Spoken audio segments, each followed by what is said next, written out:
Welcome, class, to Lesson 7-2, Day 2. Strong mathematicians can use the number line model to compare fractions.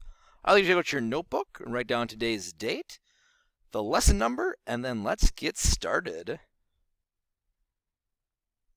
So we have unit fractions again. Obviously, you've heard about this a lot. I'm going to kind of just buzz through this one. Said numerator, denominator. Hopefully you don't have nightmares of me talking about these terms that you know them so well.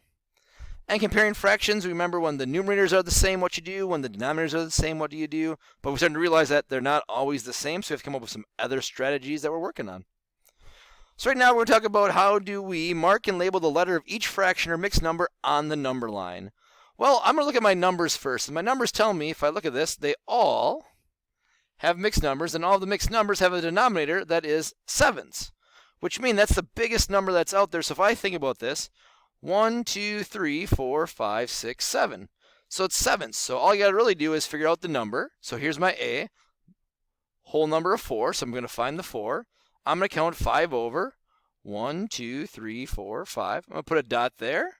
There's my A, and there's where 4 and 5/7 would be on this number line. Next one's going to be B, 3 and 1/7. So here's my 3. So look at my whole number. Find my whole number first. Then look at my fraction, 1/7, so that's 1 dot over. This is going to be letter B with a 3 and 1/7. My blue one, 4 and 2/7, so there's my 4 again. I'm going to count over 1, 2.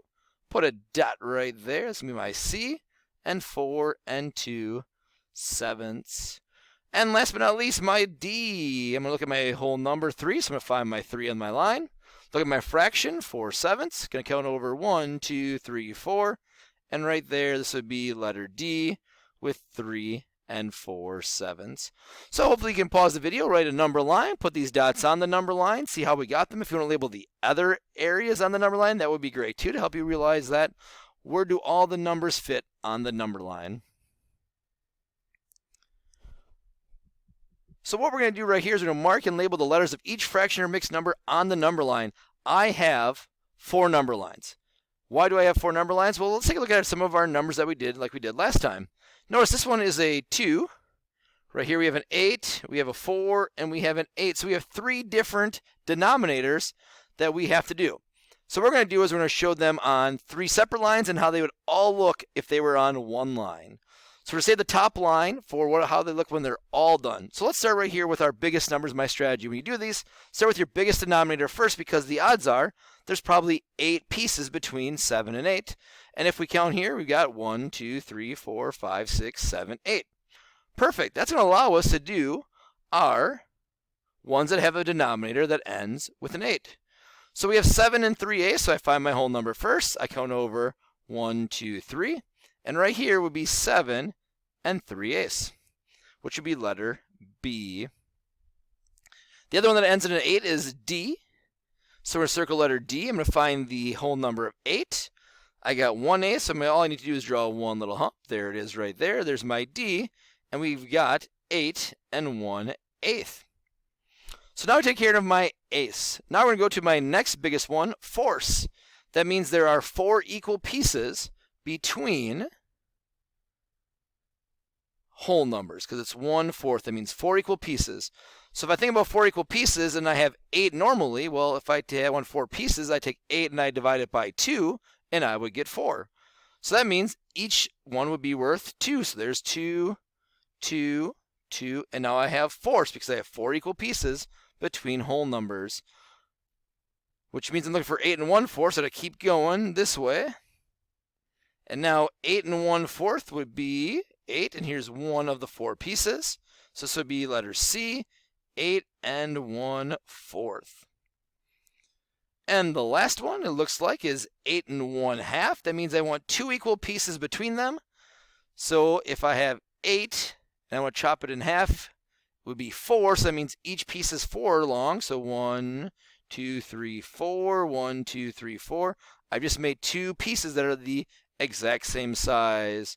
So make another piece here, another piece there, which means 8 and 1/2 would be, here's our little dot, here's our A, and this would be 8 and 1/2. Now if you want to put all these numbers on that same number line, even though they're different, and they don't have the same denominators, we can by doing so. So right here we'd have our little dot. This would be 7 3/8. We'd have another dot that could go right here, which would be 8 1/8. This one could be here, would be 8 1/4. And this one right here would be 8 1/2. So really, you can put all of these numbers on the same number line. It's just that they have different denominators to work with. So you can pause the video, write down these 4 different lines, put the numbers on each of the lines to kind of help you realize how we have eighths, how we have fourths, how we have halves, and how they all actually really fit together on the same number line. Now we're going to decide if each amount is closer to 1/2, 1 1/2 cup, or 2 cups. So we're going to kind of look and say, which one is it closer to? Because we want to start to use a strategy of saying, is it closer to something or further away from something? And this can really help us out. So with that, if we look at wheat flour, our wheat flour is 1 4 5/8.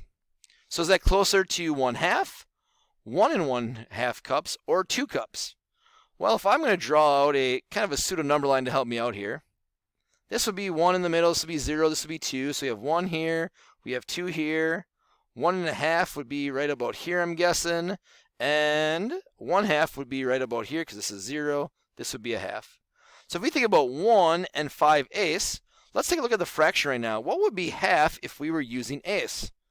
Well, if we were using half of eighths, that would be 4/8. So it would be 1 4/8 would be 1 1/2.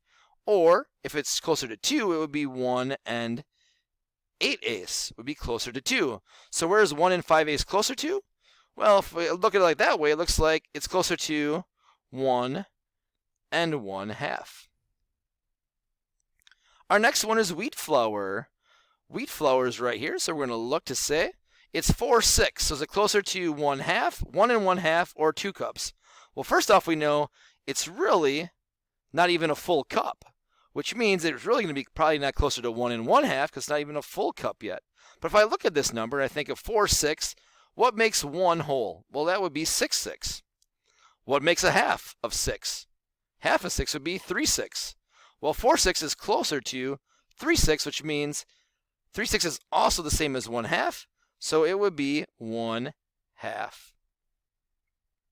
And probably I should put a C there for cups. And I'm going to label this one too because you know how much I emphasize the labels. And the last one is water. Water is 2/6 cups. Well, if we have, what's it closer to? Well, if it would be 3/6, would be bigger, that would be half. And then if we had nothing, it would be 0/6. So it looks like it would be closer to 1/2 cup as well.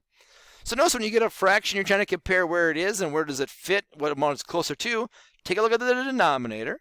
And if it was a full denominator versus a 0 denominator or a half, and that can help us judge whether it's closer to 0, to a half, or to a whole. So you can pause this one now, kind of write down some of this information to help you out when it comes down to your examples, because guess what? There are 6 ingredients. I did half of them. The odds are you have the other half for your turn. Box 2. Ooh, now we're comparing them, I guess. We've got, which ingredient represents a greater amount, sugar or water? So that tells me to leave. Let's put our sugar up there. We've got sugar in one corner at 1 1/8 cups versus water, which is 2 6 cups. All right. If the other one right now, well, a really easy when you're comparing fractions is to first start with the whole numbers. Well, if sugar has 0 or 1 and water has 0, well then clearly we don't have to worry about the fraction because 1 whole is greater than 0 wholes. So sugar is greater than water. So sugar would be bigger than water. The next one, we have cornstarch versus sugar. I like finding versus like they're in some sort of competition. Cornstarch, we have 3/8 cup. And our sugar, we have, sugar's been green, so keep it the same color, 1 1/8 cup. Well, that same strategy we talked about before, if there's a whole number and there's no whole number in the other one, the one with the whole number is going to be bigger. So right now, sugar is still dominating the main ingredient. Sugar, go figure. Kids love their sugar. And last but not least, sugar still battling again. We had sugar or oat bran.